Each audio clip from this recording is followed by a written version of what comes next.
Welcome to the Fantasy Fangirls Podcast, where two sisters dive deep into beloved fantasy lore, characters, themes, theories, and more. I'm Lexi. And I'm Nicole. And today is part 2 of our episode 8 deep dive of A Court of Silver Flames by Sarah J. Maas, as we focus on Azriel's bonus chapter that has the ACOSF fandom reeling. His bonus chapter takes place on winter solstice, and we initially tried to fit it into our episode 8, but there's just too much to talk about and speculate, so we decided it needed its own follow-up episode. As always, let's start with our spoiler warning. While today's discussion focuses on Azriel's POV bonus chapter from Silver Flames, this is spoiler central for the entire ACOSF series. However, this episode does not have any spoilers for the rest of SJM's books. No Maas vs. Madness today. So with all that said, if you didn't know that Azriel is a big old regifter, then please go read the bonus chapter, which is in the show notes, and then come back. We will be here when you're done. Next, we Fantasy Fangirls are adults who say adult things about adult books. In other words, friends, this podcast is rated R. We do have it confirmed officially from SJM herself that Azriel is quite a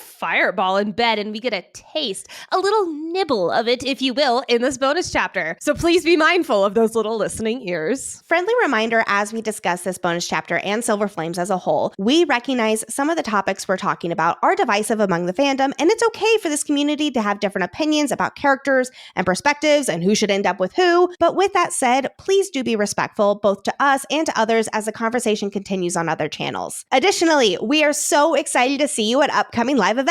You can dance the night away with us at the Fantastique Collection's New Year's Eve drop party in Denver, Colorado. We also have so much in store as podcasting partners at Romantasy BookCon in Los Angeles in February 2025 and in Orlando, Florida in October 2025. We'll also be featured guests at Enchanticon in St. Louis, Missouri, August 15th through 17th, 2025. Links to all of these events and more information are in the show notes. And lastly, if you love Fantasy Fangirls and have been loving this ACOSF series journey we're on together, if you want more content, more community, more events, and just more all around, please check out our Patreon. We have 3 membership tiers that you can join, which range from having access to our Boppin' Discord, live Q&As from Lexi and I, book club, community events, 20% off discounted merch, early access to ad-free episodes, your name shouted out on the podcast, so much more. Join the party and learn more details at patreon.com/fantasyfangirls. The link is, of course, also in the show notes. And really and truly, thank you from the bottom of our hearts for supporting us as we've turned this podcast into our livelihood. It's literally all because of you. And now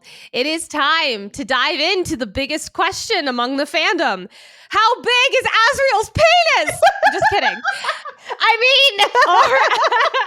Gwyn or Elaine? Dun, dun, dun. Before we dive into this bonus chapter, Nicole's going to give us a summary of what happens in it. So gather around, friends. We need an Inner Circle Debrief for Azriel's POV bonus chapter from Silver Flames. 'Twas the night before solstice, and all through the manor, the Fae lights were dimmed, casting a soft golden glamour. The family had parted with laughter and cheer, but Azriel stayed brooding his vibe, woof, this year. Then came soft steps in the quiet of the night, and Elaine appeared in the soft Fae light. A small wrapped up package she held in her hand. Just for you, she whispered. The gesture, so grand. Earplugs for silence to block out the noise from Cassian and Nesta's, late night joys. He chuckled and teased, no wonder you hit it. But deep down, he cherished the thought that she did it. Azriel reached for his gift, prepared for the task. A glass rose necklace wrapped in velvet. Alas, when he clasped it on her, his fingers stayed the danger. Though in his mind, thoughts blared, go! Bang her! Her eyes closed. She was ready for a kiss. Azriel leaned in, his heart saying, don't do this. But before he could kiss her, so soft and divine, Rhysand's voice thundered, Azriel, that's out of line. Immediately, Az went to his high lord, regal and stern, with a weight of a lecture Az didn't quite earn. You'll ruin our peace, Rhysand snapped in command. And Lucian, he'll duel you. Do you understand? As furious on this holiday, he dashed to the House of Wind, where his hopes were smashed. There, Gwyn practiced slicing her sword in the air. That ribbon was stubborn, her eyes fixed in a stare. He stepped in to help, his tone distant but kind. If you wish to cut the ribbon, keep this tip in mind. They laughed in the cold, a solstice delight, with shadows and singing that danced like light. But what of that necklace? It found a new home, to Clotho the priestess beneath the library dome. Give it to Gwyn, as whispered with care, but he couldn't help but think of Gwen's joyous stare. Then off Azriel flew into the night, with shadows and stars his only respite. And as frost kissed his wings, he whispered with might, happy solstice to all, and to all a good night. Bravo! Thank you. I had no idea we were really getting cozied up for bedtime stories I got here. really inspired by my Christmas tree and fireplace when I wrote this. It's just fantastic. Oh, well, you know what else is fantastic? The feeling of just hopping into bed at the end of a long day, and Miracle Made makes snuggling up in your sheets even more wonderful. Miracle Made sheets are infused with silver that helps prevent up to 99.7% of bacterial growth, leaving them to stay cleaner and fresher 3 times longer than other sheets. Huzzah! Using silver-infused fabrics inspired by NASA, Miracle Made sheets are thermoregulating and designed to keep you at the perfect temperature all night long, no matter the weather. So you get a better night's sleep every single night. Miracle sheets are luxuriously comfortable without the high price tag of other luxury brands and feel as nice, if not nicer, than sheets used by some 5-star hotels. I swear, one of my favorite moments of each day is when I hop into bed and just feel so nice and cozy in my Miracle Made sheets. I love Miracle Made sheets so much that I literally just ordered a second pair. I love them so much. Go to trymiracle.com/FF to try Miracle Made sheets today. And whether you're buying them for yourself or as a gift for a loved one, you can order today and save over 40%. And if you use our promo code FF at checkout, you'll get 3 free towels and save an extra 20%. Miracle is so confident in their product that it's backed with a 30-day money-back guarantee. So if you aren't 100% satisfied, you will get a full refund. Upgrade your sleep with Miracle Made. Go to trymiracle.com/FF and use the code FF to claim your free 3-piece towel set and save over 40% off. Again, that's trymiracle.com/FF to treat yourself. Thank you so much, Miracle Made, for sponsoring this episode. It's time to step into the cauldron and discuss key insights, character analysis, and most of all, speculations for the whole Azriel, Elaine, Gwyn, and Lucian dynamic. Today looks a little different with our Silver Flames deep dive because it's a follow-up to our Silver Flames episode 8. Let's call this episode 8.5, if you will, as we dive into Azriel's bonus chapter. But before we do that and go beat by beat, I'd love for us to discuss our overall reactions to this bonus chapter. Like most Sarah J. Maas bonus chapters, I was immediately like, why is this not included in the book? Like, there's so much here. Prior to reading this, I really won't lie, I was not hard shipping anyone in the Azriel, Elaine, Gwyn, Lucian dynamic because, quite frankly, I just didn't feel connected to their characters. And especially prior to the deep dive, I didn't feel connected to Elaine. But after reading this, it's like, whoa, oh my God.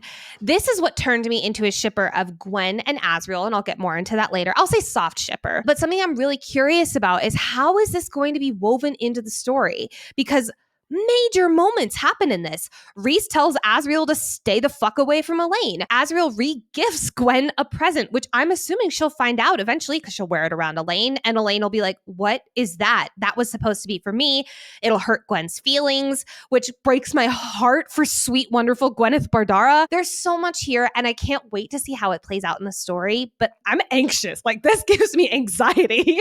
Yeah, this might be the most impactful bonus chapter I've ever read from really any book. I do get how it couldn't be in Silver Flames itself because it is from Azriel's POV, but wow, it really does add important context, especially with what's next for him and probably Elaine too. We did get Cassian's POV in a bonus chapter for ACOSF, and it has similar vibes, except for the major differentiator with the question, who does Az end up with? We had seen it all over the pages between Cassian and Nesta, so his ACOSF bonus chapter fanned the flames for them ending up together. But this? The first half takes what we've seen on the page between Azriel and Elaine from other characters' POVs, and it just cranks it up to level 100. I remember texting you, Nicole, as I was reading the first part of this bonus chapter, and I was like, well, duh, these two end up together. Like, suddenly I'm an Elaine and Azriel big shipper. The evidence is all right there in ways that make me go, oh my God, how could there be any doubt?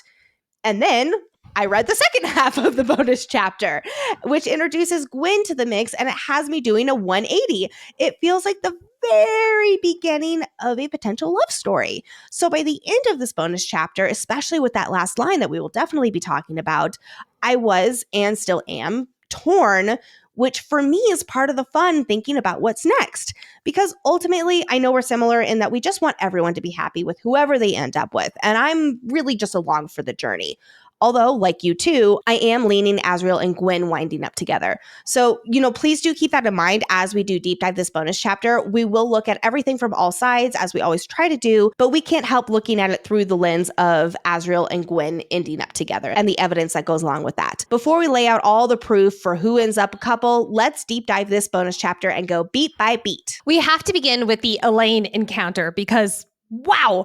On winter solstice, Azriel is in the River House living room thinking about Cassian and Rhys and their partners. And he feels this sting of jealousy, so much so that he waits down by the fire rather than going up to his room to get swallowed up by loneliness. Azriel! Oh! We already know from earlier in Silver Flames that Az has difficulty sleeping. He told Cassian that he trains at night instead of during the day. And Cass didn't push the topic despite his worry because he knows his brother well enough that he'll open up if and when he's ready to talk. So we can assume this has indeed been going on for at least the duration of this book.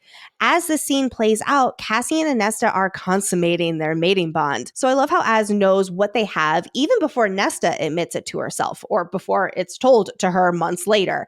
Because of course he does. He's very observant. He and Rhys will talk about it pretty openly. So much so where I had to double check that this is the same winter solstice before Nesta knew she was mated with Cassian. It is. Basically, just everybody knows except Nesta that they're mates. It's almost like everyone also knew that Rhys and Feyre were mates before Feyre knew. There's a pattern happening, boys. But in this case, Nesta and Cassian are bang, bang, bangity banging first. Yeah, they did that. I love that for them. A few times. Just then, the middle Archeron sister comes down to put a present on Azriel's pile because she, major air quotes, forgot to give it to him earlier. Immediately, this is setting the tone of forbidden love. They're sneaking around. They don't want anyone else to know, especially a red-haired, one-eyed Fae who is sleeping upstairs. Yes, and like this forbidden love, it's very mutual between them. Both of them have gifts for the other, but haven't given each other those gifts yet. I have to ask, once again, why Lucien is here when last year Lucien made it clear it's painful for him to be around Elaine, who doesn't want anything to do with him. I'm assuming, based on all the descriptions we've gotten, that nothing has changed in the past year. But I do think Lucien is here because he needs a break from Jurian and Vassa, from what he said to Nesta on Solstice, how they're kind of at each other's throats lately, and he certainly doesn't want to spend it alone. Lucien wants a family. He wants a home. And yeah, as awkward as things are, he wants that with Elaine. But I suppose he's here because this is him wanting to hold out his hand and try again, especially with it being the holidays. I also wonder if this is because Lucien has had some distance from Elaine. There's no longer maybe like feeling like he has to white knuckle the mating bond. And instead, he's had some time to distance himself with Jurian, with Vassa. And now he gets to go back and be a little bit more, I'll call it at ease and maybe chiller around Elaine. We don't really see a whole lot of Lucien looking at Elaine or staring at her. We do know that he gives her a present and Elaine barely thanks him. And she also sits on the opposite end of the room as him. And it's clear that nothing has changed, or I'll say nothing has gotten better between. But what I'm saying is I think Lucien has changed. I think Lucien is less white knuckly and he's more just like you're saying, I'll reach out my hand and be here. But I'm not like I don't think he's holding his breath anymore. I'd argue he wasn't really doing that in ACOSF as much either. He wasn't ever really white knuckling it. Like at first he was like, I need to get back to my mate. But then when he really realized that she wanted nothing to do with him, she was in love with somebody else, and he's kind of been waiting it out and almost kind of like doing like a little temperature check every now and then. This could be another version of that temperature check. And I do think he just wants to belong somewhere. God, I love him. I just want Lucien to be happy, like truly more than anyone. We learn as Elaine hands Azriel his gift that his present from last year, the headache powder that she gave him, has gone unused, and instead has sat by Azriel's bedside for a year of him just looking at it. So we can assume that this crush that he has on her has been going on for at least a year. And my guess is that what truly cemented the crush, I'll say the crush, at least from Azriel's side, was when he went to go rescue her after she was taken by the Cauldron. I agree. We noted throughout our ACOWAR deep dive how he was able to connect with Elaine during her darkest time. And I think he consciously caught these romantic feelings when she was taken by the Cauldron. Those feelings have always been lurking beneath the surface. There's always something different about Elaine and his connection, which we were definitely pointing out throughout that deep dive coverage there. And yes, a little bit later, I will get into some theories around them actually being mates because they have had that connection since the very beginning. This year, though, Elaine gives him earplugs to use at the House of Wind for Cassian and Nesta's escapades. This is delicious. It's something friends would indeed get each other. It's an inside joke between the two of them. It's showing how much more, yes, Elaine is extremely observant. She, I think, knows that Cassian and Nesta are mates long before even Nesta knows. And it's also a wink, wink, hint, hint, like, hey, I got your back. Yes. And while last year the headache medicine was like an innocent joke between friends that could be in front of everyone, this year is different. Even though the gift is on the surface along those same lines, like you're saying there with that same kind of inside joke there. It's all the extra context that makes this year's gift different. Aside from it potentially being, like embarrassing for Cassian and Nesta, she's like, Nesta wouldn't appreciate this. And it's like, yeah, she probably would. Not yet. Once when they're open about everything, then I could see her laughing about it. Yeah. But yeah, we get hints that things have emotionally escalated between Elaine and Azriel. Before, Azriel would approach Elaine and be the one to initiate conversation when she felt out of place.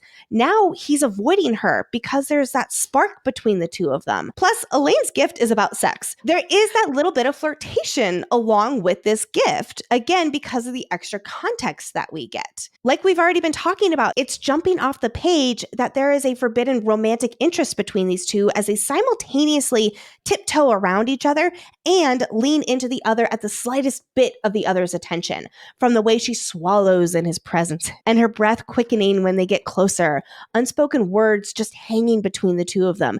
No need to be said because they both know. She knows he hasn't been coming to family dinners lately. Again, because he's avoiding her because she's got a mate. You know what? I know we've given Elaine a hard time for being so mean and indifferent to Lucien when he deserves a little decency and the guy deserves to be happy. You all know our stance on that. But it seems like she has tied Lucien to her not getting to follow her heart because Azriel doesn't make a real move because she's mated. So she's probably mad at Lucien for simply being in existence so that she can't be with the one that she wants to be with. That makes a lot of sense. Like there is this subconscious or even conscious anger at Lucien, and boy, oh boy, I think she's taking it out on him, at least in the Elaine way. And it used to be with Grayson. Remember how Grayson was like, you're maiden now, do you even know what that means? She's like, no, it doesn't matter. Like she was trying to downplay it because she wanted Grayson. And now it's like she's trying to downplay it because she wants Azriel. Exactly. Poor Lucien. Again, not poor Lucien because Elaine's a bitch. Just poor Lucien because of the situation he's in. Like it just really. And he always finds himself in these really tough situations. Yeah. Elaine is absolutely within her right to not owe him anything. No, yes. But not make that clear enough. These are mutually exclusive. Like the way that we're looking at this is not in an Elaine Lucien, they are one and the same. They have to be a mutually exclusive situation because we have to look objectively at Lucien's standpoint and then also objectively at Elaine's standpoint. And both are right here. Yes. Both are right. Azriel pulls out his gift for Elaine that he chose not to give her during everyone's presence exchange because Lucien was nearby. And honestly, valid point. Like if he had given, imagine like the whole room would have gone silent. It would have been so awkward. He would have invoked the blood duel right fucking there. I'm going to be getting into all of that. I'm so excited. I think if anything, Reese would have. Which again, we're gonna. Oh gosh, we have so much stuff. My blood just started boiling when you said that. Oh god. This tiny golden necklace has a flat rose, and it's all within the stained glass. Quote: designed so that when held to the light, the true depth of the color would become visible. This charm shines with reds and pinks and whites, which, side note, those are all of the colors of the roses that we have seen at the spring court. That could just be a coincidence though, because those are very common rose colors. So did you know that the red rose is the insignia for the spring court? Yes, indeed. I don't think Azriel gifted this to her with any conscious tie into that. Like, definitely not. She loves flowers and gardening. It makes sense anyway. But for us readers, I really am just absolutely floored by how much foreshadowing there is for Elaine to belong in the spring court. And this is one more big example. Well, we also can't forget that this does not end up around Elaine's necklace by the end of this scene. It ends up around Gwen's neck. So, well, I might just take back what I just said. Well, I don't know because it's originally offered to Elaine, though. So it's almost like potentially a stand-in for her being, I'll call it offered the spring court. I don't think it'll be nearly that simple, but let's just call it that for now. And then she does not accept it. I think she would because there's so much foreshadowing around Elaine belongs in something like spring. So, yes. I just confused myself. Anyway, moving on. Elaine says the magic words that makes Azriel's dick hard. Put it on me. And my, oh my, does this bonus chapter take quite a turn because Azriel takes his time until his palm is laid flat against her neck. As Azriel is putting this necklace on her, though, it breaks my heart because he notes how his scarred hands shouldn't be touching something as precious as Elaine. He believes they're not even worthy of being on her immaculate skin. Later, he notes how Elaine looks at him so trusting and hopeful. Quote, he knew she had no idea that he had done unspeakable things that sullied his hands far beyond their scars. I would actually argue she does know. She is much more observant than anyone fucking gives her credit for. So I actually argue that she is very well aware. Yes, Lexi. I was going to say the first time I read that, my mind is definitely in the gutter. And then I realize it's like, oh no, it's because he tortures people for his job. I do think... Why, was your mind in the gutter too? No, but now it is. I just got more excited for Azriel's book. Well, so I think that she knows, but only like very surface level because she doesn't want to know any more than that. Like even Feyre was very uncomfortable in the Court of Nightmares when they were doing their torturing of the Autumn Court soldiers for only like 10 minutes or so. Elaine would never, ever be able to be in that position, at least as of right now. And that's only based on the context of her being uncomfortable there. Do I think that we could see her in that kind of situation where her eyes are really opened up to what he does? It's like she knows, but she doesn't really know kind of thing. Potentially, yeah. Yeah. Now, we do know that the common theme with the bad boys and their partners is this feeling of unworthiness.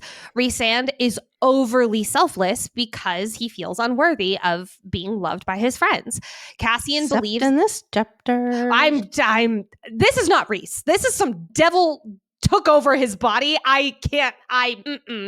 Cassian believes he's no better than a bastard-born brute. Something about Azriel not feeling worthy of touching Elaine's immaculate skin, it just feels off. I'll talk about this more later, but it's almost like Azriel needs to be with someone who makes him feel beautiful, which back in ACOWAR, Elaine whispers beautiful to Azriel. And because we're in Feyre's POV, she couldn't tell if Elaine was talking about his siphons or Azriel's hands. So I'm not saying that Elaine has made him feel less than or less beautiful. Please don't get me wrong. But what I am saying is that Azriel doesn't have this feeling of unworthiness when it comes to Gwen because they do feel more like equals. But again, more on that later. Yes, because with Gwyn, it's like they're both overcoming their pasts of feeling unworthy, albeit in vastly different ways. I will say we've gotten a lot of that with Cassian, where Nesta very specifically does not make him feel worthy. And it does go both ways, because like even Nesta didn't feel worthy of Cassian until literally this exact night that this is happening with Azriel.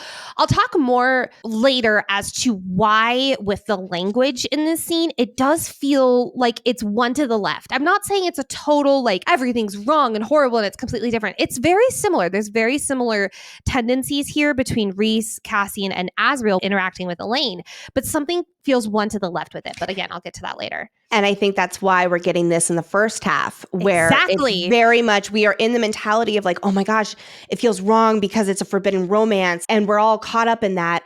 And then the second half is like, oh, wait a second. Yes, exactly. Yes. And honestly, I want to pause real quick because I'm so glad that we're left being like, fuck, which one is it? Like we're left being able to do an entire bonus episode on this, because if it wasn't like this, like reading the Cassian and Nesta bonus chapter of ACOSF, you would have no doubt in your mind that those two are in some way going to be together, if not mates. Here, we don't know. And I'm so happy for that because it adds this level of mystery as we're going further in our story. I don't want to know right now who he's going to end up with, and that's what makes it exciting. However, scars or no, Azriel puts on the necklace and his thoughts turn lower, wondering what sounds she would make as he entered her. And by the shift in her scent, he's not the only one getting hot and bothered. Like we've been saying, this short scene encapsulates the idea of forbidden romance so well. Again, like I was saying earlier, it also just cranks it up to like level 100. It's like, whoa, okay, we're there. All right, sounds good. It's wrong. It's so wrong. But Azriel doesn't care. Honestly, not even so much romance as it is lust here on the page. We only get this one chapter from Az's POV, so I can't speak to his more comprehensive feelings about it as we're just living in this intimate moment right now. But I'm not getting I'm in love with you show don't tells as much as I'm getting I'm horny for you vibes. Don't get me wrong, I've gotten these more romantic vibes subtly in other books, and he'll argue about why Elaine isn't mated with him later in this chapter. And we've definitely seen the same from Cassian. Can't forget chapter 1 of Silver Flames when he was oogling Nesta's boobies. So another argument is that it is his primal male instinct to lust after her because they are indeed meant to be together. That's what I got for when I was reading the scene for the first time. Was that like more primal drive? And this seems to be the most they've touched ever. It's not like there was an intimate incident where something happened between them to cause this awkwardness we've seen over the past year-ish. So I assume it's been these feelings starting to really show between them. The chemistry is undeniable, and they, especially Az, are avoiding it because it's not allowed. We have seen Elaine go through heartbreak and her own rock bottom, where Nesta was genuinely afraid she would waste away. Elaine mourned the loss of Grayson and their future together for so long, and it seems that she has recently been opening her heart to Azriel. In this moment, she says she should go, but she makes no move to leave, and instead she drifts closer, tilting her face up toward him, quote, offer and permission. She is putting herself in the most vulnerable position right now, knowing that he wants it too, that this quiet moment is just for the two of them. Quote, where only the mother might witness them. Such an interesting line when we think about one of the mating bond theories where the Cauldron made Lucian her mate, but the mother made Azriel her mate. It's interesting you bring that up because when I read where only the mother might witness them, I hear it as tripling down on the sneakiness of the scene. Like not a creature was stirring, not even a mouse. Like it feels very, my head is just in Christmas rhymes, but like it feels along those same lines. It's like the mother, this all-being goddess, is the only person who would witness them in the dark here. Like they are that secluded from the rest of people, which, speaking of, Azriel's hand slides up her neck, burying deep in her thick hair. He tilts her head up. This is hot. This is awesome. They're less than a breath away from each other when Azriel, my office, now. God fucking damn it, Reese. I hate that those 4 words just came out of your mouth. And honestly, I agree with you. I'm agreeing with you. As Reese is just going farther. I know. So if you're new to Fantasy Fangirls ACOTAR Deep Dives, Reese was Nicole's number 1 book boyfriend. And oh my gosh, like we love him. He got a few L's, as we give all characters, when needed. But Silver Flames has been a little tough, and this is a little tougher. He was at 1 in ACOMAF, and then in ACOWAR he went down to like 2. ACOSF he went down to like 3, and now I think he's down to maybe 5. Like, oh my goodness! I know. You just read ACOMAF again. All right. Well, with Elaine still awaiting Azriel's kiss, literally her mouth is parted and she's inviting him. Azriel gets a metaphorical splash of cold water on him. He forces himself to say this was a mistake, despite those being the last words he wants to say. And poor Elaine, who just put her heart out there for him, she's so hurt and confused because he clearly wanted this. And now he's pulling back, unwilling to take that final step and kiss her. Like I was just saying, she's already had her heart broken with Grayson. And so this was a really big deal for her to be putting her heart out there again. Little does she know, Reese is the busiest busybody of all the busybodies. Seriously though, Mini rant incoming. Stay out of your brother's head, Rhys. You snooped when you should be snuggling with your own mate. And not only did you snoop, which, by the way, how often do you do that? This is not the first time that he or Farah have just like popped into somebody else's head, being like, oh, it seemed like you had nothing better to do right now. But he purposefully intervenes. This is like another way that Rhys and Feyre are so similar. Like in our original trilogy coverage, we noted how often Feyre is a big old busybody. And Rhys has been taking lessons apparently, because he wasn't really until the end of ACOWAR where he really even told her not to be a busybody. I know, and here he is being like, I'm gonna busy your body all up and down this river house. God, I'm so mad. Like, okay, I know that Lucien is in the house, which again, we'll get to more in a second. But for Rhys, a male who never felt like he would ever get to be with the one he loved and who only wants his family to be happy, it feels a little out of character. I want you to imagine, listener and Lexi, Okay, that we are on Starfall. And it is beautiful. Rhys and Feyre are holding hands, looking at each other, looking at the smear from the star splooge that's smeared across their face. And Cassian or Azriel comes over their shoulders and is like, Rhys, she's still getting over Tamlin. Like, back the fuck off, man. I get that Rhys has some kind of male mate code going on with Lucien, but Elaine has not accepted the mating bond with Lucien. So, like, they're not together. Like, the mating bond is just hanging there, not doing anything. Get out of here. Back the fuck off, Rhys. I'm furious. I wholeheartedly agree with you. But playing devil's advocate, think of Rhys's personal experience with mates. While he knows that fate can pick people incompatible with each other, like his parents, he is a mated male in an extra protective mode these days. So I could see him viewing at all this very subjectively because he is mated. And if anyone even hinted at acting that way toward Feyre, he would literally rip them apart.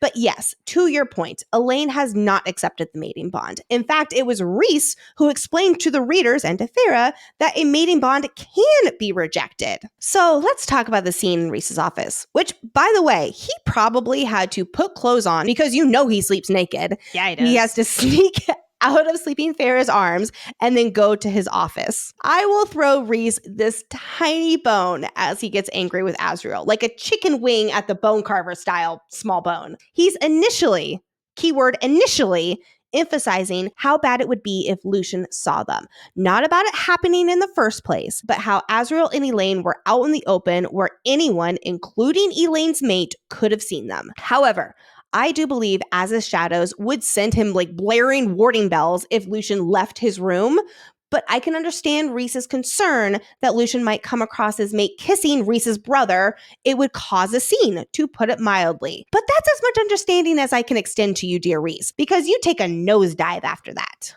Oh, speaking of nosedives, one thing I will not understand from this scene is why Rhys is like, what about more, Azriel?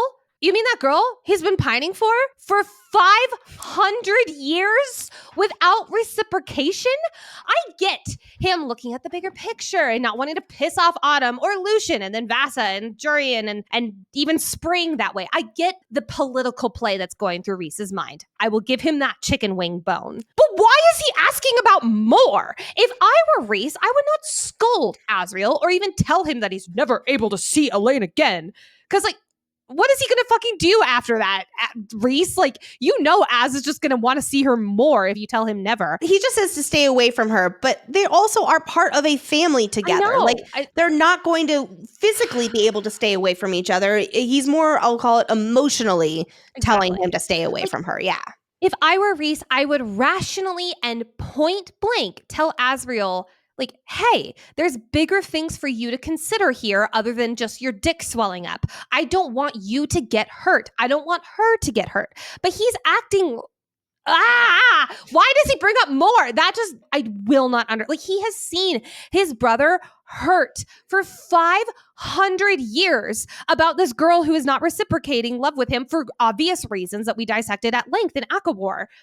Why is he bringing her up? Well, and then Rhys goes on to say, so you'll seduce Elaine away from Lucien? away from him, she already keeps him at the farthest possible distance imaginable without outright refusing to see him.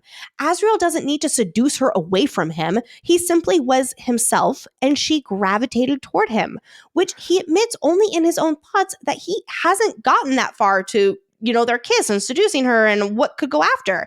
He never imagined he would actually get with Elaine, partly because he's avoided her so it wouldn't happen. Why is Rhys thinking the worst of his brother? That is something I will never understand. Rhys is not someone who looks at his family and thinks the worst of them. And here he is doing that with Azriel. Again, you know how I am. I try really hard to look from the different characters' perspectives. I'm glad one of us is, because I am too irate right now. Number one, Rhys is going through some crazy pregnancy hormones, even though he's not the one pregnant. We have talked about this during our Silver Flames deep dive. He is not rational right now. So as angry as we are with him, it is absolutely not an excuse.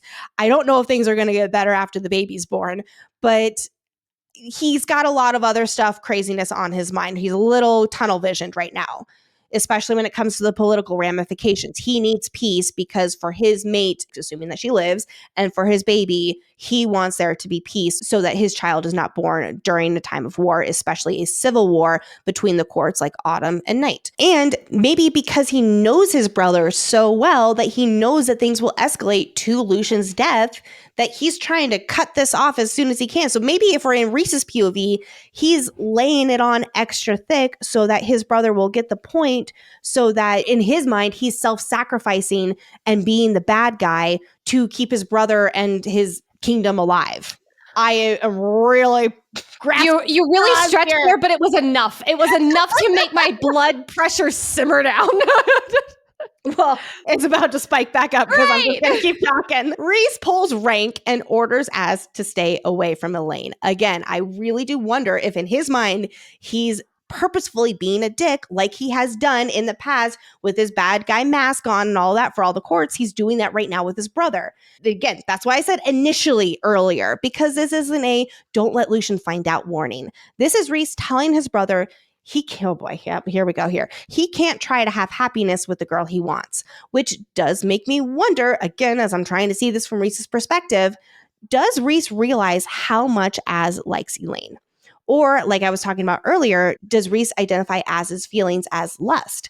Except Azriel is literally talking about the Cauldron choosing 3 sisters, and 2 of them are already with these brothers. He's not talking about lust. He's thinking about Elaine as his mate, even if it's Rhys who utters the word mate instead of Azriel. So I believe this is Rhys being narrow-minded and trying to protect his brother from Lucian's wrath as a territorial mate. Again, being a territorial mate himself. Which brings us to the mention of the blood duel. It is an Autumn court tradition and a battle to the death that is so brutal it's only enacted in rare cases. Despite being an outsider, Az had wanted to invoke it against Eris and Baron when he found Moore 500 years ago, but Moore said their heads were hers to claim, so he didn't. Rhys says, quote, Lucian, as Baron's son, has the right to demand it of you. Liar, liar, pants on fire. Rhys knows Lucian is actually Helian's son, not Baron's. Now, he is the Lady of Autumn's son, so he is partly of the Autumn court, but the point is you are lying right here, Rhys. And note that Azriel's shadows do not pick up on it, so Rhys is quite good at lying. I love how Azriel's like, I'll defeat Lucian with little effort. The thing is, though, they need this alliance. It's not about who's going to win or anything like that. It's the fact that they need this alliance. If there is a blood duel between the Night and Autumn court, even if it is their outcasted son, it will only create more tensions that nobody can afford right now. And not just with the Autumn court, but with Lucian's other networks. That's his job, is networking. So killing him would only piss the Spring court, aka Tamlin, off even more, and that's a shit show as it is. And it would create a major wedge with Jurian and Vassa, who are the main players for the mortals south of Prythian on this side of the sea. They need their alliance there too. There is some confusion around who can invoke the blood duel. Like, is it only mates? in which case there is a theory that it actually makes Az and Mor mates because he wanted to invoke it 500 years ago. For Az to chase after Mor for 500 years, hoping the mating bond would snap into place, it would make sense that he held onto feelings for her for that long if they are indeed mates. And it would be poetic if he and Elaine both rejected their individual mating bonds to end up together. Alternatively, though, and this is interesting, there's another theory that as we've been in Az's POV here, this bonus chapter, he has not brought Mor up once. Yep. Not one time. The only time she's brought up is when Rhys brings her up. When Rhys brings her up. Yeah. Uh-huh. So what if everyone assumes his feelings toward Mor, but it's not actually the case? Or what if Mor is creating an illusion of truth, but it's not how Az has actually felt? There's a lot of nuances with that and pros and cons that I'm quite frankly not going to get into right now as we keep talking about the blood duel. But it is something to noodle on because he does not give Mor a second thought in this entire chapter, even when Rhys brings her up. There's also the theory that with Azriel actually not being in love with Mor, but instead he's suspicious of Mor, which is why he's always casting her side glances. There's this idea that there's going to be a betrayer next book based off of like a half a sentence that Bri Allen says at the end of this one. And a lot of people pointed that towards Mor. She wears red, which tends to be a big like backstabbing color. Her thing is truth. She could be bending the truth to align with what she wants, all this kind of stuff. And Azriel is actually one of the people who is very suspicious of her. Again, hence why he's always looking at her. I need a lot more convincing before I hop on that train. I do think that this was as simple as Azriel was in love with Mor for 500 years, and she obviously never reciprocated it again for many reasons that we discussed in ACOWAR. I think that he's just over Mor. He needed someone to help get him over the Mor hill, and Elaine just happened to be that person. It's not diminishing his feelings towards Elaine. It's just saying, hey, oh my God, here's finally this person who's looking at me twice rather than Mor who wouldn't in that way. I agree. When we're talking about Az's feelings towards Mor and if they're real or if she's manipulating them or he's suspicious of her, all I can ever think about is the High Lords meeting. There's plenty of other examples, but that is definitely the biggie there. So yeah, I would definitely need a lot more convincing too. And there is a note where is it Cassian or somebody who says that Azriel's not chasing after Mor like he used to. Like it has been noticed in the inner circle. So I do agree with you that his attention has shifted from Mor to Elaine. Now, whether that is real, true, deep love, I don't know. I could honestly see Azriel not knowing the true meaning of love, and he mistakes it for lust or more like love as a sister, and then there's a little bit tangled up with that lust. Yeah. And that applies to both Mor and now Elaine, and he will learn that deeper meaning of love with somebody else. All right, back to blood duels, because they are not mentioned anywhere else in the series. And in this description, as gives us, it does not hint specifically at being a tradition for mated males. So I'm under the impression blood duels are a one-on-one fight to the death when conflict between two Fae have escalated that high. It's a formal way to try to kill the other to solve the conflict or get revenge. Bringing this back to Elaine, do we think we will see a blood duel in the future? Yes. Yeah. However, I don't know if it will be Lucien and Azriel fighting over Elaine. Elaine has said in Silver Flames that she is not a child to be fought over. I can't imagine her, I'll call it, approving of this blood duel, or Lucien even invoking the blood duel despite his primal mated male instincts. He respects that she doesn't want to be with him. Yes, he is kind of, holding out his hand and maybe doing a little bit of trying. He's here after all. He gifted her something. But he does still respect her, and that's something else that we've been talking a lot about too. And he does respect and even fear Azriel a little. I don't think Lucien thinks that he would make it out of that blood duel alive. Oh, I think he's smarter than that for sure. I wonder if the blood duel, or maybe not it fully happening, but at least the beginnings of it being in motion is actually what's going to lose Elaine to Azriel, because she's going to find out and she'll be furious. I don't know. I could see it, but you make really solid points here because it's not in character for, quite frankly, anyone but Azriel. Yeah. Now, again, we are talking about a primal mated male, and we know how they can be, Rhys. So that's kind of the wild card here. So what I could see, however, is us getting a blood duel between two others, like Eris. Over what and who, I'm not quite sure. But hell, maybe even Eris kills his father in a blood duel. Now, the caveat to that is Eris has not done such a thing yet. I kind of doubt he will if he hasn't already. Unless, and I really hate to say this, Baron kills the Lady of Autumn or something else that big that personally wrongs Eris. I hate even saying that. Oh, but I could see it. Oh, I love the idea of the blood duel being between Eris and Baron. That just makes sense to me. And my God, Eris better make it out of that alive. Yes, and I could see something happening that catapults him into invoking the blood duel against his father for a reason that he has not done yet. Hate that. But yes. All right, moving on, because as this conversation wraps up and Rhys kicks Azriel out of his office, he threatens his brother that if he keeps panting after Elaine, Rhys will make him regret it. And if he needs to, quote, fuck someone, go to a pleasure hall and pay for it. Wow. What the for being fuck? such a romantic, Rhys, that is a big fat L.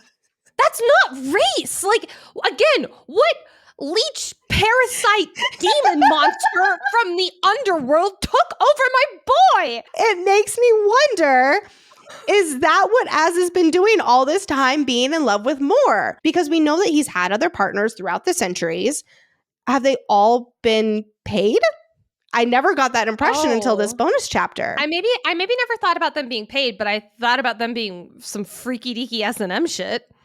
Yeah, but that's not the same as a pleasure hall. It's definitely not the same as a pleasure hall, but I don't know. So that brings me to my next question here, because is Az not wanting to be with anyone else now a new development because his feelings for Elaine are that strong and potentially different from his feelings for Moore? I think that if I'm looking at this from a literary perspective, I'm thinking about it more as like, if we're looking in romance, typically when a romance starts between two consenting parties, and I would consider a romance having started between Elaine and Azriel as two consenting parties. Yes. There is not, I'll say, quote unquote, another, typically. That's my literary analysis. So yes, I guess it would be that the feelings are that strong, but I think it's also the feelings are stronger because, oh my God, someone's actually reciprocating the feelings fucking finally. Here's the one thing that does make me, I'll say, sad and hesitant as we're going into ACOTAR 6. These characters aren't acting in character anymore. Rhys, Feyre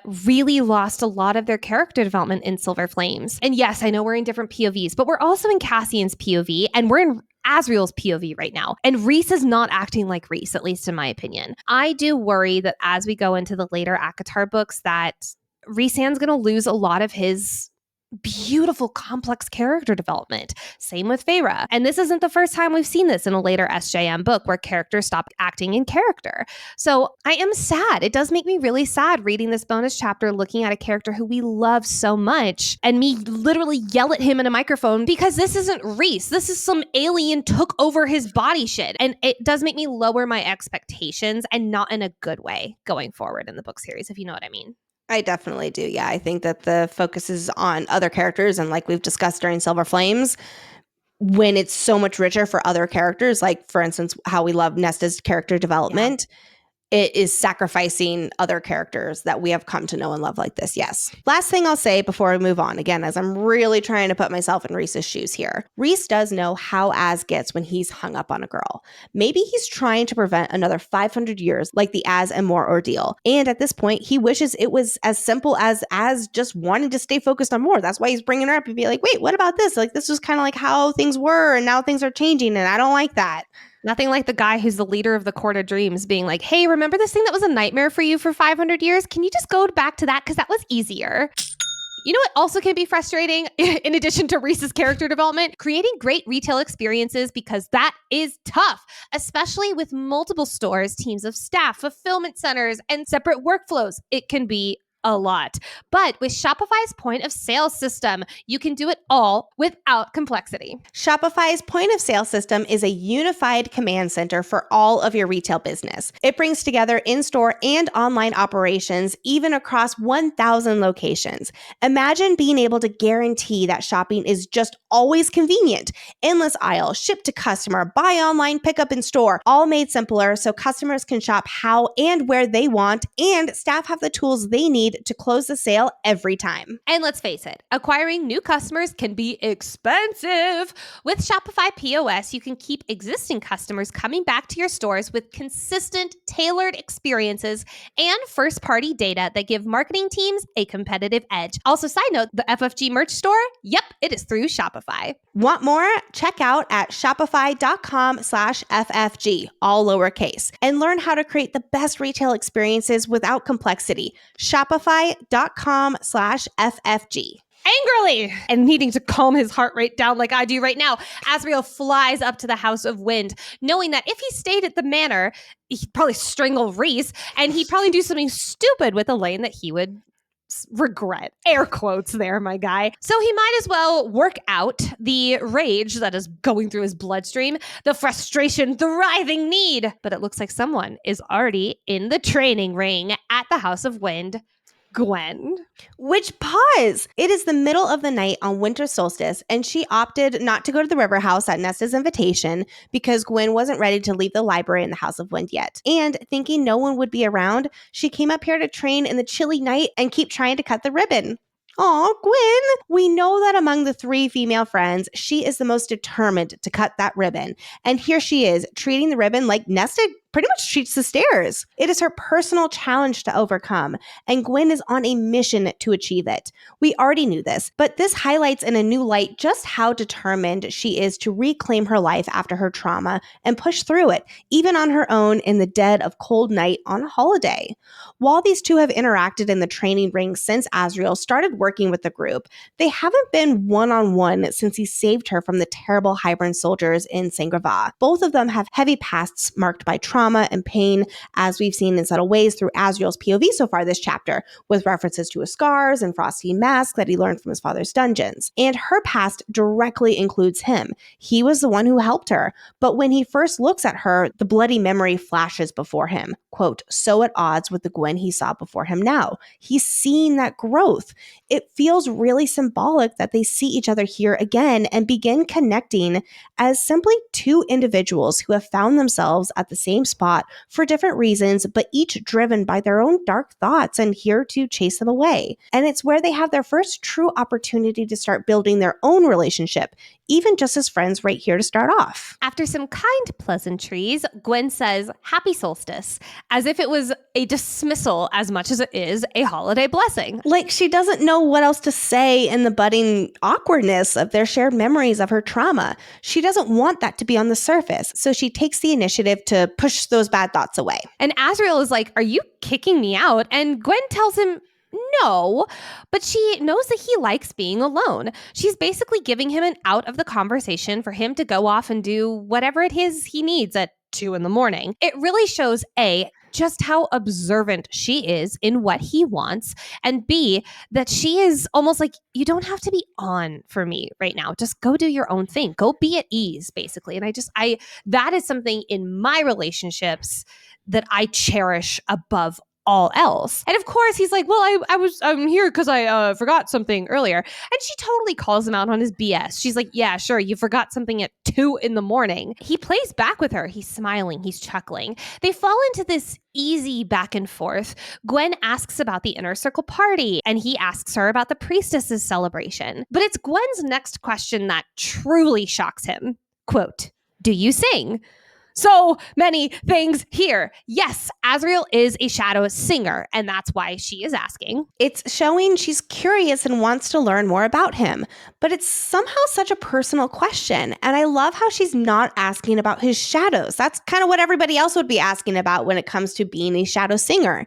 She's asking about what might light him up and bring him joy instead of the darkness. Also, back on my Gwyn is part light singer theory, this would be so layered because if they are both singers in their own way, here they are bonding over it, and here it is almost being like foreshadowing for us readers. So that's interesting because there is another theory that this is actually proving Gwyn is I'll call it a bad light singer, because she is trying to figure out his powers, and she's almost doing her own detective work of trying to get in, and she's like doing that like luring him in sort of thing and bringing up singing because that's something that she is very attached to. I do not think that Gwyn is bad at all. I love our girl Gwyn. She's a singer herself, and she's looking to find a common denominator between them in a way that is not related to swords or training or shadows or any trauma or any of that stuff. Again, it's a simple but very personal thing, at least for him. Well, and Azriel lets out a soft chuckle and admits that, yes, he does sing, which it feels very personal for Azriel to let out. I wonder how many people know that. Like, do Cassian and Rhys know that he sings? Well, I'll also say, too, earlier you were saying how they were going into like an easy back and forth. He was still very reserved, where he was like, fine. You know, the party was fine. And then he's like, okay, shoot, like that's not the good answer. So he like follows up with a little bit more. Mm-hmm. But it is like that self-awareness of wanting to engage in that conversation there. Maybe he's not jumping into it, you know, super eager, but it is that easiness of wanting to keep a conversation going with her. When I say easiness, I'm not saying he's jumping into like a Cassian level extroverted emotional intelligence. It's more an easiness from Azriel that we don't really see very often. But Azriel does still have some level of privacy because it's Azriel, obviously. So he turns the attention back on cutting the ribbon. And he recognizes that she is unable to cut it. She's turning her blade just a fraction as she comes parallel to the ground, which allows basically the ribbon to like float easily around the sword. So he demonstrates and helps her correct the position. And Azriel is a damn good teacher, even at 2 a.m, cold, pissed off at his high lord. I'm just proud of him. There's no hesitation or tension here. There's encouragement and growth. And like we've been talking about, a certain ease that brings out a side of Az I think we're supposed to directly compare to the first half of this bonus chapter, as we've been saying. It was not an accident that we got these two contrasting scenes literally back to back in the same chapter. And we are seeing that so much. He was hesitant and there was tension, even if it was romantic tension, but it was like feeling of wrong and all that kind of stuff with Elaine. And here is encouragement and growth and all that kind of stuff that he actually used to have with Elaine before their feelings got complicated. Well, and you mentioned earlier how Elaine gives him this present that does have the underlying tone of, hey, flirtation, sex. Yes. Here, Gwyn says that she thanks him so much for his teachings. And then she's like, Cassian's too busy fucking Nesta in the ring that he's not catching these things. So there's also another wink, wink, hint, hint to sexual tension, even though Cassian and Nesta are, again, the scapegoat here. Yes. I think that's so interesting, those two contrasting moments. As Gwyn thanks him, smiling broadly, quote, something restless, I love this, something restless settling within him. Even his shadows had calmed. We're going to go into the points of argument, pro and con, both Elaine and Gwyn. But this is one of those moments that really cements that Gwyn is an important person for Azriel. Even as he leaves, quote, he could have sworn a faint, beautiful singing followed him, could have sworn his shadows sang in answer. There's this element of being able to be himself, be this person, shadows and all. They don't hide away. They don't go into the background. They dance, they play, they look over his shoulder, they sing. He is a shadow singer. It is literally embedded in who he is. And his shadows start to sing here at a female who brings that out of him. That's not an accident. And as we've been talking about the light singer theory, that's a little piece of evidence about that too, that they're curious about her as well there. The next morning before dawn, so just a few hours later with as little sleep as expected, Azriel goes back to the river house and he finds Elaine's necklace he gave her with his pile of presents. So turns out she took the necklace off and gave it back, put it back on the pile there. Not surprising after he told her this was a mistake while she waited for his kiss. Elaine has already experienced terrible rejection from Grayson. She's been guarding her heart, and last night was a vulnerable moment that she thought was mutual. And even if she believes he wanted to, as he assured her not to apologize, she wants to be with someone who equally wants to be with her, who can be with her. I think that's one of the reasons she's attracted to him in the first place. He liked her despite her not being his mate. But when he rejected her, She wasn't about to keep his jewelry. She already did that with Grayson, so she isn't about to make the same mistake twice, even, of course, if they're under very different circumstances. After the snowball fight, which Azriel did not win, he had every intention of returning the necklace to the shop in the Palace of Thread and Jewels. Except, instead, he finds himself at the library beneath the House of Wind, standing in front of Clotho that evening. Notice how there doesn't seem to have been much thought to that. Did his instincts tell him this was the better option? Possibly. Yes. It's like he actually just found himself there. It was like his feet just took him there because it was the right thing to do in his heart. He asks Clotho to give the gift to Gwyn, and I love how Clotho gently presses him. I'm telling you, Clotho is so observant of everybody. She's got some real emotional intelligence too. When he asks her not to say who it's from, Clotho refuses to lie, but she soon enough concedes and says she'll tell Gwyn a friend left it for her. While Azriel wouldn't go so far to call Gwyn a friend, he's like, fine, thank you. And when Clotho says that Gwyn deserves something this beautiful and it will bring her joy, something sparks in Az's chest. Quote, for whatever reason. He can see the joy that it will bring her, and it stirs something in him, knowing that he caused that for her. While Az is just a good guy in general, this feels very important, especially with the bonus chapters ending. And this is the part that really sealed the deal for me and left me being like, well, it's got to be Az and Gwyn. Quote, buried the image deep down, where it glowed quietly, a thing of secret, lovely beauty. Is that a double meaning I hear? Yes. Yes, it is. Now, before we get into the big debate of Gwyn or Elaine for Azriel, what are your thoughts, Nicole, about Azriel regifting this necklace for Gwyn? It's going to cause him a fucking headache in the future. That's what I think. I see it in two different buckets almost. I see it as his instincts telling him one thing, and that's really sweet and laden with meaning. And I see it in the other bucket as I don't want Gwyn to get hurt. And I think that this is going to do nothing but hurt her because Gwyn and Elaine are not that far removed. Like they run in the same circles. I guarantee you Gwyn is going to wear the necklace at some gathering or some kind of thing at the Inner Circle. Elaine is going to see it and it's going to hurt Elaine's feelings. It's going to devastate Gwyn. And Azriel's kind of the asshole in that scenario. So like I see, those are the two camps I see it. Azriel's kind of the asshole, but then also Azriel followed his instincts, which I think is laden with meaning. Yes, I agree. I also have to wonder, is it going to be as big of a deal as we might think it is? I'm going with yes. We need conflict, so probably. So my line of thinking is it good manners? I'll call it. No, not really. Is it potentially very symbolic storytelling? And I think that's the point here. We get two starkly different interactions between Azriel and Elaine and then Azriel and Gwyn, as we've been talking about. And I believe that the necklace might be a representation of him taking that first step toward shifting his heart. Azriel has been through a lot with holding on to his love for more these past 500 years. By taking what he gave Elaine, not just the necklace, but also his emotions and even his emotional availability, and passing that along to Gwyn, that's symbolism if I've ever seen it. He doesn't even realize what's going on right here. But he's trying to be casual with this regift. No, they're not really friends. Just give it to the priestesses. There's that little spark that reflects it is meaningful to him, and he does care, even if he doesn't realize it yet. Otherwise, why would he have found himself here in the library instead of in the palace to return it in the first place? Why would he have smiled and felt this glow in his chest at the idea of Gwyn being happy? Yes, absolutely. Yes. All right, we got to get into this biggest question of the bonus chapter.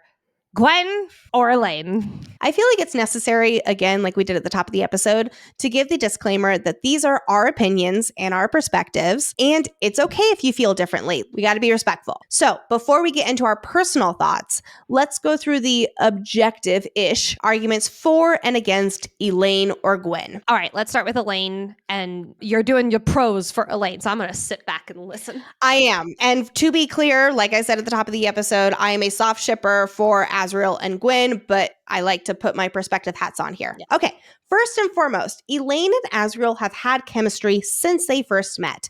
Even when Elaine was human and they were visiting the Archeron estate, she and Azriel kept up polite conversation and she was intrigued by him. Remember how she asked him about flying and all of that? There was this immediate click between the two of them that cannot be understated or overlooked. They are consistently drawn to each other throughout the rest of the series. Azriel was the one who figured out she was a seer and was the only one who who asked her questions when she was in her darkest time. He invited her to go to the gardens, and he was gentle with her. She opened up to him unlike with anybody else. Azriel was the first to realize she was gone when the cauldron took her, and needed to jump into action immediately to get her back. There's clearly been tension between him and Grayson and Lucien for a while, showing how much his feelings have developed. They shared an inside joke together, and she made him laugh out loud last winter solstice and Frost and Starlight. The list goes on. So number one, they have great chemistry, and they are always pulled together. They cannot stay apart from one another. So while this next point can be for Azriel and Gwyn as well, I have to bring it up here for Elaine. Elaine and Azriel are complementary opposites. She is the light to his darkness. She embodies growth, light, softness, and innocence.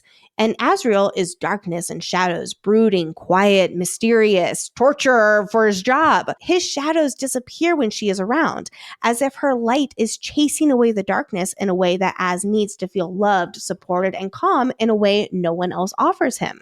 Together, they balance each other out and offer healing and connection through their differences. He finds peace in her gentle presence, while she finds validation in his attention. Along these same lines, though, they are similar in other ways. They are both the quieter characters in the group and are more introspective and observant, which allows them to connect on a deeper level that doesn't require loud declarations or drama. Plus, it's great storytelling for this forbidden romance. This bonus chapter has the fandom going crazy, and yeah, good storytelling. A mating bond does not equal love. So this could be a unique instance that SJM hasn't explored yet of someone rejecting the mating bond and choosing love with the one they want and who they are emotionally meant to be with. I'll even go through a few theories soon about how these two are actually mates, because Az has to physically distance himself from Elaine so he doesn't get tangled up with her. Seems more than just a crush or just lusting after her to me. That's mating bond talk right there. It would also, in so many words, release Lucien from being bound to trying to make this mating bond work, as respectful as he's trying to be. Yes, his primal male instinct would be hard to fight, but he knows that she is at best indifferent to him. So is it so bad to let your mate go and be happy with the one she wants? It would kind of be poetic for that to happen to Lucien, when he was basically rooting for that between Farah and Tamlin for a while. Remember how Rhys was going to let Herb go and be with the one that she supposedly loved, even though he was her mate. And this would free Lucien up to go do his own thing, like be the heir to the day court, or go be with Vasa, or go fight against Koschei, which could also release Vasa and him end up being with her. Lastly, for this, because honestly, we could keep talking all day long about the pros and cons for both of these.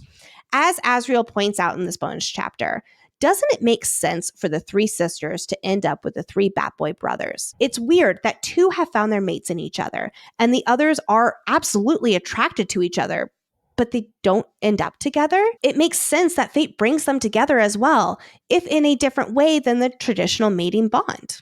I'm not going to lie, that is some really freaking convincing evidence you just brought to the table, Lex. I was going through it and I'm like, oh my gosh, like, am I suddenly shipping Azriel and Elaine? Like, again, well, now we have three more parts to go through. That. I know, but we've also been talking about that throughout the deep dive. Like, up until we covered this bonus chapter, we were like, yeah, we see it. We absolutely do see it. And I think that's the point for us as a fandom.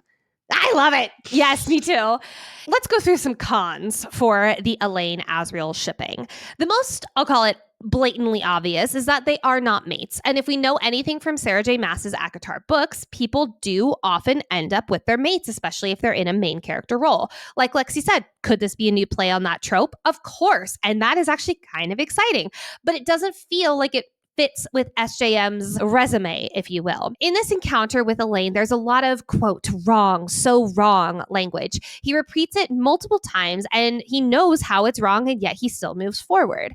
Now, we get similar-ish language with ACOTAR, with, Feyre saying dangerous territory, but it feels different because Feyre and Rhys were not necessarily sneaking around in the middle of the night. It wasn't forbidden necessarily. It was emotional unavailability. Exactly. Whereas here, wrong despite the emotional availability, is very interesting. Plus, Azriel does not feel worthy of his sullied hands being near Elaine, and same with his line of work being so dark. Azriel seems to be holding back, if not almost ashamed by his darker side when he's around Elaine in this way, especially in this bonus chapter. His shadows skitter away from Elaine, and yes, it is using that word, skitter, in this scene, and Azriel repeatedly pulls them back. His shadows are a huge part of who he is. He is a shadow singer. It's part of his identity. And they were his first friends when he had no one else in a dungeon at his father's house.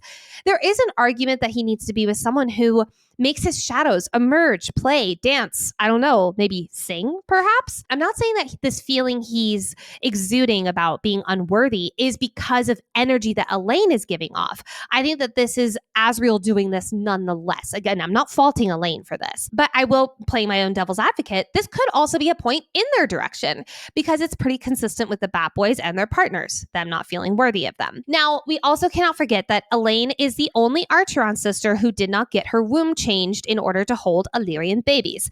However, I'm going to be honest, this feels like a very wobbly argument for me. I know I'm supposed to be in the cons, but I did actually rebuke a lot of my own cons here. Because A, of course she didn't. If Nesta had changed her, that would have been a huge neon sign for us readers as to who Elaine would end up with. And SJM wouldn't do that because we need tension and suspense and all that kind of stuff. But also, like, that would have been against Elaine's will. Her and Azriel are not even out in the open.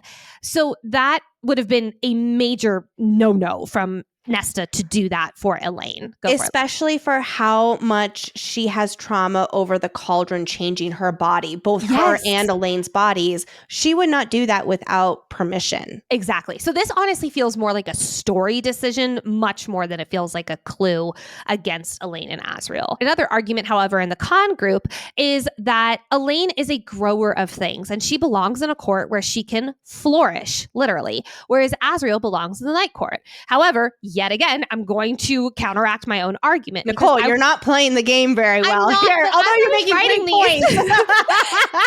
Because I do want to argue my own point here, because Azriel has had a lot of foreshadowing that he does not belong or even like certain aspects of the Night Court, specifically Illyria. So if anything, I'm actually going to throw this in the pro camp here. And then, of course, there's Lexi, who mentioned the 3 brothers, 3 sisters. However, I'm also going to put this in the con group because this feels really cheesy. Now, is that out of question for Sarah J. Maas? No, not in the freaking slightest. This is the woman who resurrected both Rhys and Amren after killing both of them. But these stories also include much more of the messier experiences of relationships, and I'll say human experience, but you know what I mean when I say that. With 3 brothers, 3 sisters all ending up together, it feels too perfect, too clean.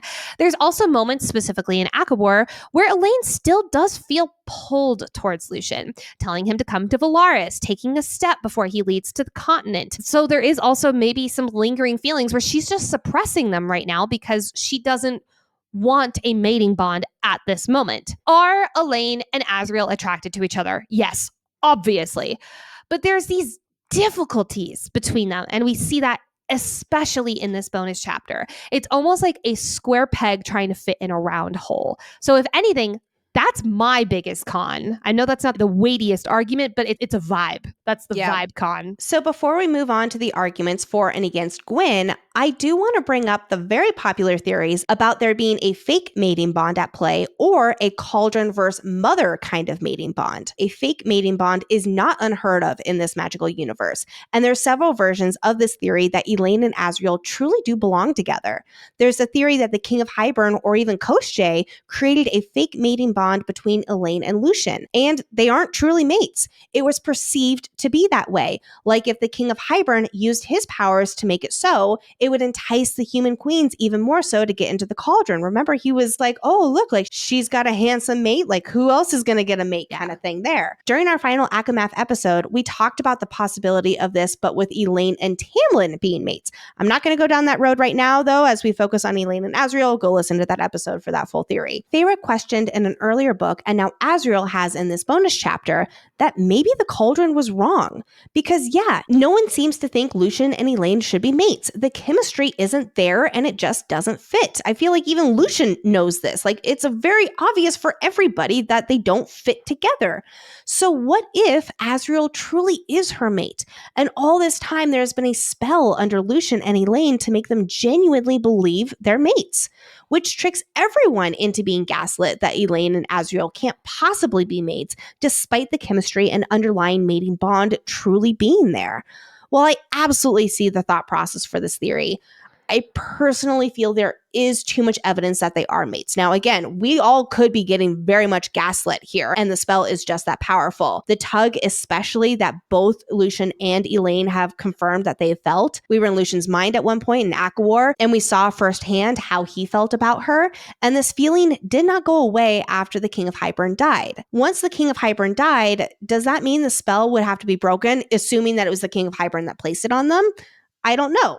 Again, was it even the king? I feel like it would have to be him because, man, that mating bond really snapped into place the moment she came out of the cauldron, and the King of Hybern was the one right there. I just feel like there's too much biological evidence with the mating bond snapping into place. And for it to go on this many books, is it possible? Yeah. Yes. Is it likely?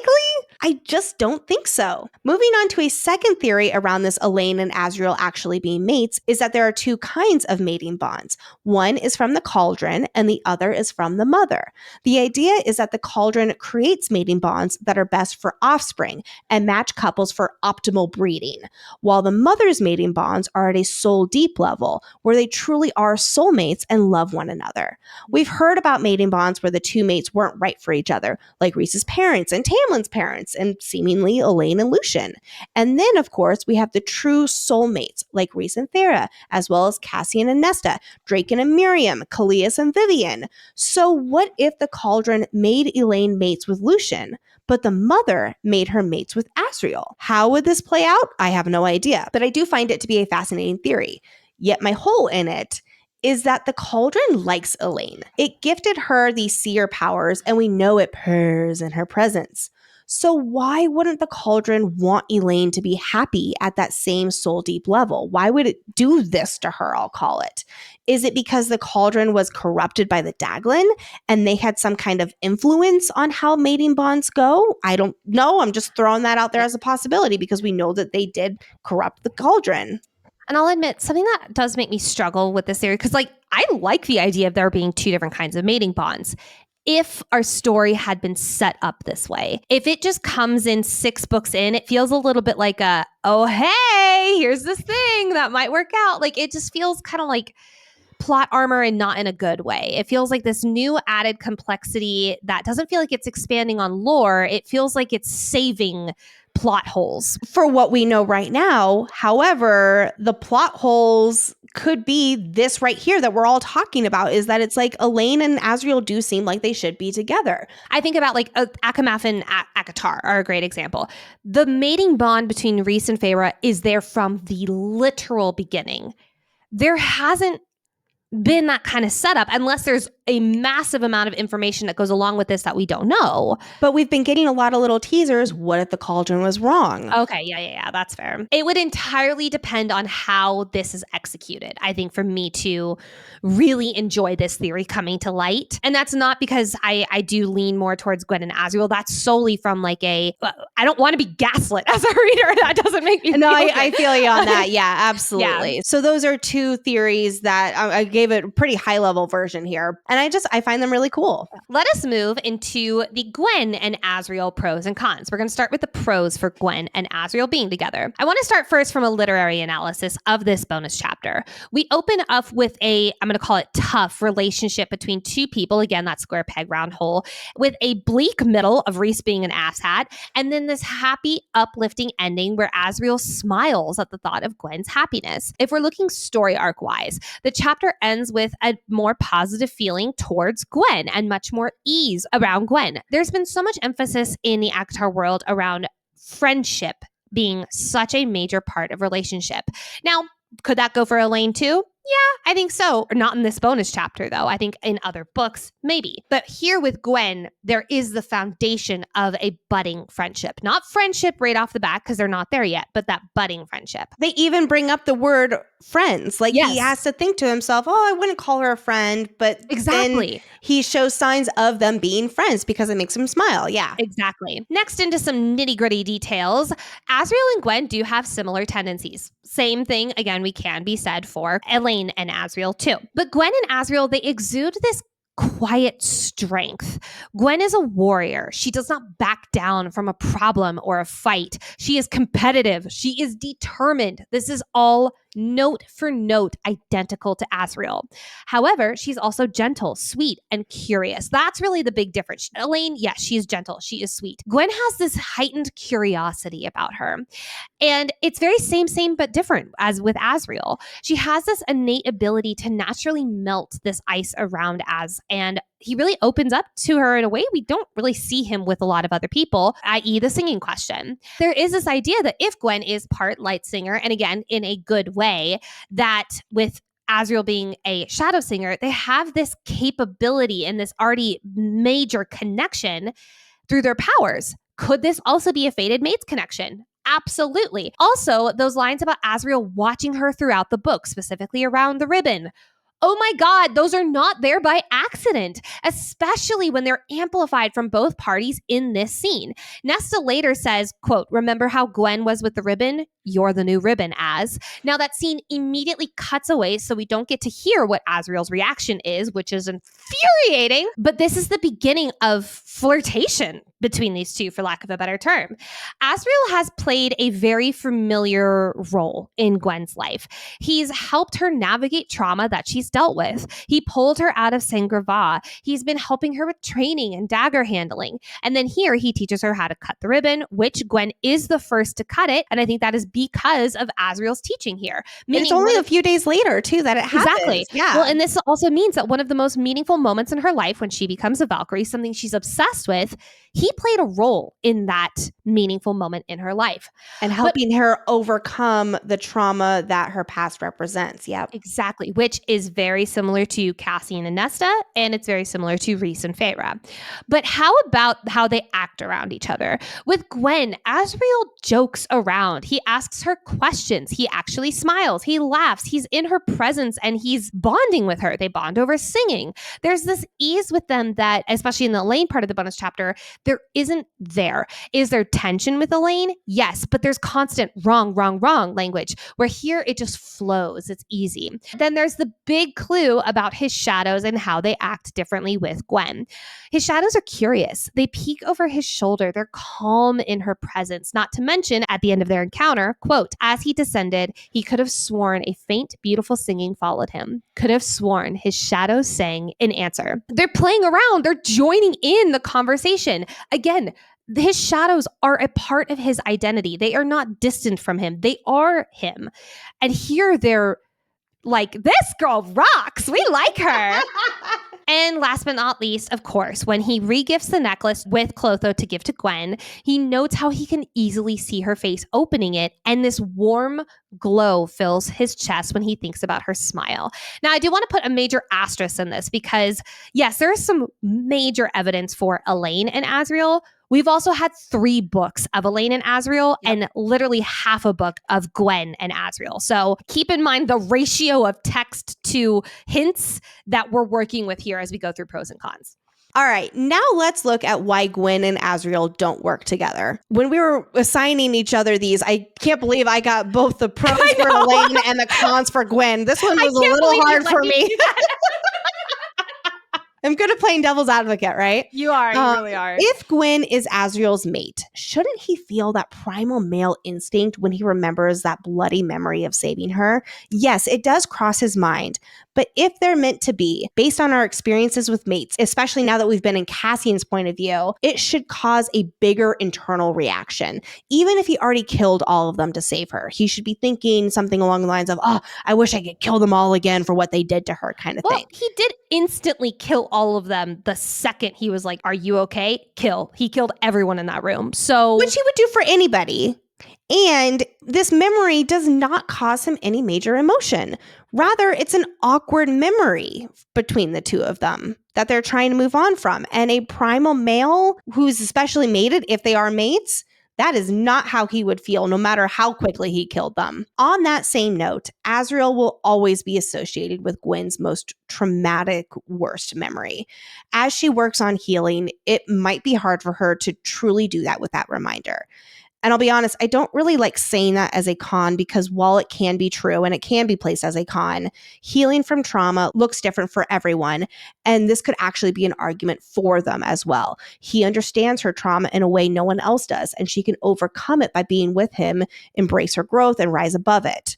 So I really want to give that caveat there, as I am saying that as a argument against them. Well, not also argue with that argument that the same could be said with Feyre and Rhys. Rhys was a part of her Under the Mountain, which was her most traumatic moment of her life, and they were able to rise above it. Yes. Same with Cassian and Nesta going into the Cauldron and Nesta watching her father die. He was both a big part of both of those moments. Yes, very true there. Another argument against Azriel and Gwyn is he effortlessly lies to Gwyn when it's painful to do so with Elaine, as we saw here in this bonus chapter pretty plainly. He's really hurt by having to lie to Elaine while it's just like a nonchalant, yeah, I just do this kind of thing when he says it to Gwyn, even if she doesn't believe him. And then Nicole, I know you were talking about his shadows dancing and playing with Gwyn. Well, I'm going to give the counter argument to that.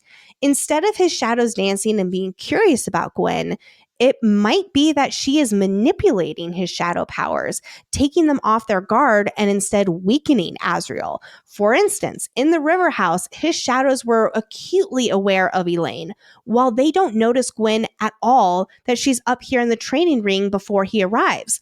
That could be seen as a red flag that his shadows are not tuned in the way that they should be there. And whether that's Gwyn, being a bad person who's a light singer or something like that, I don't think that, but I do wonder if that unawareness of his shadows could be a point against them versus a point for them with those shadows. There's also just such minimal foreshadowing between the two of them, except for this bonus chapter and a few other moments that follow in the rest of this book. Nicole, I know you were saying that, we just don't have as much text to work off of. And that could be considered the point here, is that he and Elaine do have so much history, and that means that they should be together. If this love story between Azriel and Gwyn was so central to the story, why is it a bonus chapter? Shouldn't it be more obvious on the page? Sure, we get some teasers about their growing connection after the solstice, with Azriel being the new ribbon, but I'll be curious as we continue the deep dive to really be on the lookout for more, like how Azriel reacts to Gwyn being in the Bloodrite. He is not nearly as worked up as Cassian. Now, of course, Cassian just mated to Nesta, and so he's a little bit more on edge, but you would think that Azriel would be more protective of Gwyn if there is that connection there between them. Lastly, there's also the argument that their romantic arc would be too similar to Cassian and Nesta's, especially with the mentor and apprentice trope and overcoming trauma and all of that kind of stuff there that might make it feel too much of a copy and paste. Now, of course, they are two very different characters from Nesta and Cassian, but it would be a very similar love story in that way. And that's what I got for the argument against Gwyn. I think you did a great job. There's some good points in there. There are some really, really fair points. Let's go into now our thoughts, emphasis on our thoughts that do not have to align with everybody's. I genuinely do not give a fuck who ends up with who so long as these two things happen. Number one, everyone acts within their own goddamn character. That is really important to me. And B, they're happy. That's all I care about. However, that's not a fun answer to this question, so I'm going to go a little bit further. I am a soft Azriel and Gwyn shipper, and here's why. When it comes down to it, the shadows were what at first sold me. It's the budding friendship. It's the ease between them. It's the happiness at the thought of her opening the present. That's what keeps me on this train. But this is a romance after all. And typically romances have tension so taut you can cut it with a knife. And he does have that much more with Elaine. But the language around it, it feels like they're going behind each other's backs, sneaking around, Rhys being an asshole about it, the wrong, so wrong. It feels tense for reasons that we don't typically see in an SJM romance. Rhys and Feyre, there was playfulness, flirting, friendship right off the bat with Mist and Fury, I'll say, when Rhys wasn't playing the role. With Cassian and Nesta, there was tension, passion, playing their who can one-up who game. And I see that much more with Gwyn and Azriel, where there's that friendship and that foundation. And also, I'm just going to be frank, Azriel and Gwyn seem like the healthier choice, like, if I'm being honest. But that's not typically what is found in a romance. I think about, like, for instance, The Notebook, which is a book that a lot of people love. No hate. I don't enjoy that movie because I feel like it's such a toxic love. And I feel like if we're leaning into Azriel and Elaine with what we know of them right now, with sneaking around, going behind each other's backs, like, it feels like it's leaning that way. I'm not saying it's toxic, but I'm saying it leans towards the we're doing something dirty. Whereas with Gwyn and Azriel, it feels Is that easy. their fault or is that Rhys's fault? Oh, it's Rhys's fault. I'm not saying it's their fault. Of them. So it might be actually the storytelling is them overcoming that despite Rhys. And again, that's where I go back to the very top of what I said. If people are acting within character, and I'm including Rhys in that, if people are acting within character and Azriel and Elaine end up together, I'll be thrilled. I do want to also give a major caveat to my answer here, because we're just seeing Elaine's character get started. She very well might become playful and easy with Azriel, like we saw with him and Gwyn. She very well might become vocal about embracing all parts of him. Again, I'm not blaming her for him feeling like he should be ashamed of his scarred hands or his shadows. Like, I want her to be vocal so he can stop hiding or feeling less than when it comes to that stuff. She very well might have an epic arc that we have no idea what's coming for us. And if that's the case, then maybe she and Azriel are the best fit. But based off of what we have seen from them, I don't see them being endgame given what we now know. Now, does this mean Elaine and Lucien are a given? Not really. The more we've deep dived this book, the more I'm actually leaning away from Elaine and Lucien and more towards Elaine ruling on her own and finding power within herself, something she has never been able to have before. And if she finds a partner after that, amazing. I'm right there with you. When we started this deep dive way back when, I thought we would get Elaine and Lucien ending up together despite the mating bond. I've been very vocal about that, despite the mating bond, and that's how they would come together. But I don't know if she'll ever let down her wall and let him in. That would need to be some really masterful storytelling. Is it possible? Yes, but it feels very unlikely right now for Lucien to even have a chance. And she's just never going to give him that. Yeah. Last thing I'll say on this is also this 3 brothers, 3 sisters. It feels too cookie cutter. And I won't outright say that I don't like it because, again, it entirely depends on how it's handled. I don't know if I'm going to like a book where Rhys is breathing down Azriel's throat trying to get him away from Elaine. So as long as everyone is making choices that align within their character, external and internal motivations, struggles, etc., I will sincerely be thrilled at whoever ends up with who, no matter who I'm shipping right now. We are very much in alignment with all of this, which is too bad because that would make a good bet like we do with our Empyrean theories. I know, we're so nice in ACOTAR and we're vicious in Empyrean. I believe there will be a romantic interest with Elaine and Azriel. It feels obvious from this bonus chapter. It's all right there on the page. It has been a buildup and it is getting set up for that. I also think that it will be the catalyst for them to eventually find their forever paths. Whether that means Elaine doing her own thing in the spring court, I'm leaning more and more that way, like you were saying there, or ending up with Lucien, and then Azriel and Gwyn having a super slow burn where they truly do start as friends. I think that will be very important if Gwyn winds up with someone, for it to be a trusting and safe and loving partner, which Az is capable of, though it feels like it would have to be a slow burn. One thing that I really don't want to happen, but I could see happen, is Gwyn becoming collateral damage. Basically, Azriel intentionally or more likely unintentionally leading her on only to end up with Elaine, and it bums Gwyn out. I don't think she's going to end the series heartbroken over a guy because that's so not the Gwyn we know. Yeah. But I could see that being like almost like Gwyn is the hurdle he needs to overcome, just like Lucien was the hurdle that Elaine needed to overcome in order for them to be together. I think it's the opposite. I think hope that it's the going to be Elaine who is I don't want to call it a hurdle, but it is, you know how sometimes you get your heart broken and then you find someone and they remind you that there is still love and life and hope and love and all of that. And they are not your person, but then you then find your person after that. That I experienced that. Yeah. And I would not be with my husband now if I did not go through my other love stories, you know? And so that is what I think that Elaine and Azriel are going to be here, is that they are going to, I don't think that it's going to even be a love triangle. I hope not. No. SJM is not known for having love triangles, really. So I do wonder if Az will realize he might not love Elaine because he finds a special kind of joy and peace and beauty and curiosity with his shadows singing and all of that with Gwyn, instead of this craving that is slowly tearing him apart from the inside. Yes. That is all he knew with Moore, and that's starting to be all he knows with Elaine. And so he's going to be introduced to this new kind of love that starts out as a friendship there, and that is going to be so healing for him. Ultimately, I just want it to be good storytelling where everyone ends up happy and it makes sense. And I'm open to any possibilities. I'm not going to be mad at whatever ends up happening. I say that now, but that's what I'm going with. I'm saying I will not be mad so long as Rhys is not being a dickwad this next book. I feel like he's an ex that like wronged me right now. I'm like so mad. All right, let's close out this episode with our favorite moments from this bonus chapter.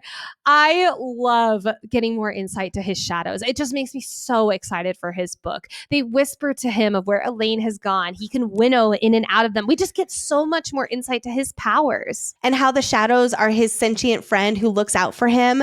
They're both an extension of Azriel and part of his support system, like how his shadows encourage him to sleep and how they're curious about Gwyn. Anyway, for more about Shadow Singers, check out our ACOWAR episode 9, Surreal Tea Time. I got lots of great info for that topic from this bonus chapter. Fun fact there. All right, moving on here. How the Bat Boys talk about their snowball fight. It's just so stinking adorable. Cassian has been bragging that he has a secret beyond secret plan for his impending victory. And Azriel has been planning his own victory for a year. Which, pause. Who needs a year of planning for a snowball fight? Azriel. Well, a fat lot of good that didn't, because we know at least Azriel didn't win. And He was distracted. Well, and I highly doubt Cassian wins either, because he's a little distracted by the mating bond frenzy. And then Rhys is the most distracted and most broodiest of them all. So either they left all their baggage and went absolutely nuts, which is definitely a possibility. And it was a snowball fight for the ages as they all channeled their own pent up emotions. Or it was one of the lamest snowball fights they've ever had throughout the centuries. My money's on Rhys winning. They're all distracted, but he's like extra pissy. If Rhys won, he would have been insufferable. I swear to God. I think it might be a little awkward between him and Az too. I don't know, especially in the sauna afterward where they're all naked. He's just like glaring daggers at Azriel. And Cassian's like, I'm way too horny to be. Oh my God, I didn't even think about that yet. I wonder if Cassian got kicked out of the bird chain because he started thinking on this. Oh, I needed to laugh. This episode was a lot. I love that Gwyn says that Cassian's been making oogly eyes at Nesta, and it's making her training suffer. Like, I love how determined she is. That is so Gwyn. And of course, we get Azriel's emotional support dagger confirmation. He says, quote, I can't sleep without my favorite dagger. And I love that Gwyn shoots back, quote, a comfort to every growing child. That's the playfulness I love about them. Yes. I don't know if I would call this a favorite moment, but I do love getting Az's POV with how he attempts to come off to others. Like with Clotho, that's a great example. He wants to cross his arms, but he knows that looks intimidating. And he doesn't want to be like his father, who would stand over his cowering mother with crossed arms and hateful words. We're starting to get little glimpses of Az's traumatic past, just like we now have with Cassian after getting his POV. And I'm really looking forward to learning more about him when we eventually do get his POV book. All right, friends, that is a wrap on this bonus episode that was supposed to be an hour that Lexi made not an hour last night in the dead of night. All right. So on Monday, we are back to the usual deep dive covering chapters 60 through 64 of Silver Flames. Thank you, as always, to our executive producer, Hayden, aka our sanity manager. We love ya. And last but not least, do not forget to share this episode with your fellow Elreal and Gwenreal stands, if that's even how you say that. We hope you enjoyed this bonus ACOTAR, which we haven't done. This is our very first one. This felt very Empyrean with all the speculations and all of that. I'm still calling it episode 8.5. Oh yeah, definitely. Thank you so much for listening, everyone. Bye.